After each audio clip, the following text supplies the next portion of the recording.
नमस्कार, आप सुन रहे हैं रेडियो हिंदुस्तान और मैं हूं आपके साथ मनीषा। रेडियो धर्म गंगा में आप सभी का स्वागत है।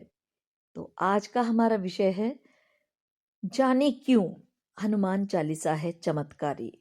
बड़ी मनोकामना या मुसीबत में ऐसे करे पाठ। माना जाता है कि कलयुग में राक्षसी शक्तियों का बोलबाला रहेगा।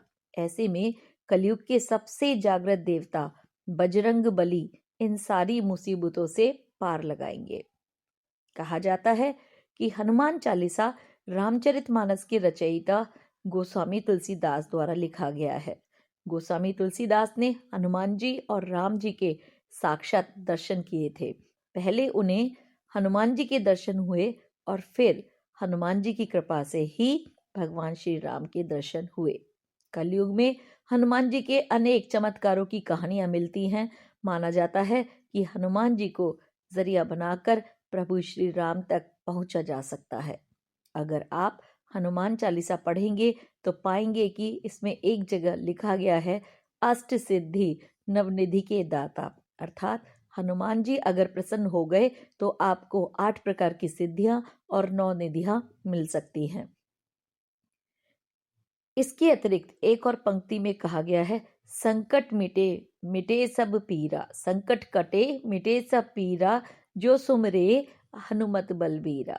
तो हनुमान जी से स्वयं भेंट करने वाले तुलसीदास जी का यह मानना था कि हनुमान जी अपने भक्तों के सभी कष्ट विपदा को किसी लेखनी की तरह मिटा डालते हैं।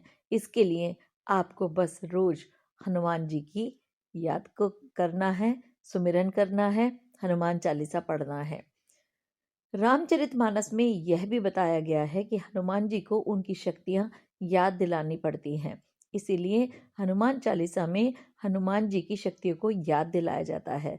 अगर हनुमान जी को एक बार अपनी शक्तियां याद आ गई तो वह फिर कैसे भी हो, बड़ी से बड़ी विपदा क्यों ना हो, उसे दूर करके ही रहते हैं। वर्तमान में जैसे कि बताया गया है कि कलयुग चल रहा है, जिसमें मनुष्य की बुद्धि विवेक जवाब देने लगेगी। तरह तरह के राजसी प्रवृत्ति वाले लोगों से संत राजसी प्रवृत्ति वाले अपना रौब झाड़ेंगे, और जो राक्षसी प्रवृत्ति वाले लोग हैं वो संत और सभ्य लोगों के लिए खतरा बनेंगे। जो सीधा है, सच्चा है और शरीफ है, उसे अनेक तरह के कष्ट उठाने पड़ सकते हैं। माना जाता है कि कलयुग में इन राक्षसी शक्तियों का जो बोलबाला रहेगा, उनसे पार लगाने का, उनसे निकलने का जो एक तरीका है वो है प्रभु श्री हनुमान जी की पूजा। तो कैसे करना चाहिए हनुमान चालीसा का पाठ? हनुमान चालीसा के नियमित पाठ को सबसे उत्तम माना गया है, लेकिन इसी हनुमान चालीसा के अलग अलग प्रयोग से आप अपनी बड़ी से बड़ी मनोकामना भी हनुमान जी से पूरी करवा सकते हैं। अगर आप जीवन से परेशान हो गए हैं या कोई भी ऐसा बड़ा काम है जो लाख प्रयासों के बाद भी नहीं हो रहा है, तो मंगलवार और शनिवार के दिन संध्या काल के बाद इस उपाय को करें, क्योंकि हम आपको बताने जा रहे हैं। इसके लिए आपको सबसे पहले एक बड़ा सा दीपक जलाना होगा। श्री हनुमान जी की मूर्ति या तस्वीर पर पुष्प, खास तौर से अगर चमेली के फूल मिल जाएं तो सबसे उत्तम है, उन्हें चढ़ाना चाहिए। और हनुमान जी के लिए जो दीपक जलता है वो भी चमेली के तेल का ही जलता है या फिर शुद्ध घी का।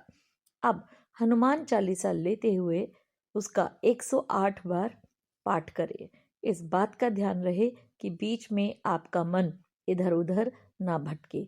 पाठ के बाद हनुमान जी से अपनी मनोकामना कहें, निश्चित ही हनुमान जी आपकी मनोकामना पूरी करेंगे।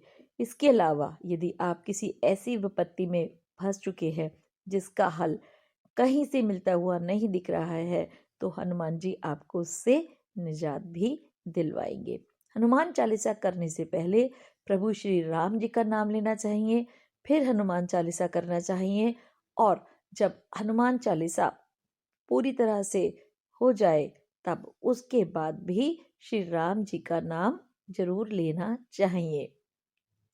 और साथ ही साथ मंगलवार और शनिवार के दिन, हनुमान जयंती के दिन यदि आप हनुमान जी को चोला चढ़ाते हैं, लड्डुओं का भोग लगाते हैं या गुलदाने का भोग लगाते हैं, तो उससे भी आपको अत्यंत कृपा की प्राप्ति होती है हनुमान जी की।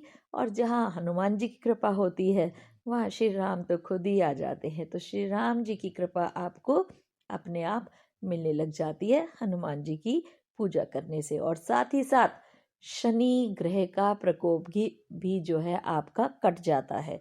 किसी भी तरह की यदि आपको शनि से ग्रस्त परेशानी चल रही है, उसके लिए भी यदि आप हनुमान जी की पूजा करते हैं तो शनि से रिलेटेड कोई भी दोष आपको नहीं लगता, और होता है तो वो खत्म हो जाता है। तो जय श्री राम, जय हनुमान। करते रहिए काम, सुनते रहिए रेडियो हिंदुस्तान।